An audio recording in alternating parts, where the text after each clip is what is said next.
Индийн соёл иргэншил манай эртний өмнөх 3300-аас 1300 он. Уг нь бол Индийн соёл иргэншлийг Египтийн соёлын дараа 3 дугаарт оруулж бичих нь зөв ёсны хэрэг юм. Гэхдээ эрдэмтэн судлаачид Инд голын сав газар дах энэ соёл иргэншил нь эртний Египтийнхээс өмнө үүссэн Харапсын соёл гэж мөн нэрлэдэг бөгөөд тэднийг бүр 5300 жилийн өмнөөс үүдэлтэй гэдэг. Индийн соёл иргэншлийн эд цэцэглэлтийн үе нь манай эртний өмнөх 2600 оны үед тохиож тэд Инд голын сав газраар тархан өнөөгийн Пакистан, Энэтхэг, Афганистаны нутагт сууршиж байжээ. Археологчид эртний Харапсын соёл иргэншлийн туур эд зүйл олсоор байгаагийн хамгийн том нь асар өндөр цасраг идэвхтэй бодис илэрсэн Мохенжо-Даро суурин юм.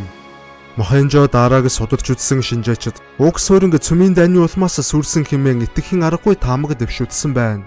Түүнчлэн тус сууринг хүн төрлөختний түүхэн дэх хамгийн анхны хотын нэг гэж үздэг байна. Энэ хот нь 200 га талбайг хамардаг нь Ватиканаас даруй 5 дахин том гэсэн үг. Харапсын иргэд хот суурингаа үерээс хамгаалах ус зайлуулах системтэй, нийтийн халуун устай, олон тооны худагтай байжээ. Мохенжо-Даро хотын судалгаагаар эрдэмтэн судлаачид Индийн соёл иргэншлийн нийгэм эдийн засаг, соёлын тогтолцоог олж тайлахад үнэтэй судлагдах болж байгаа юм.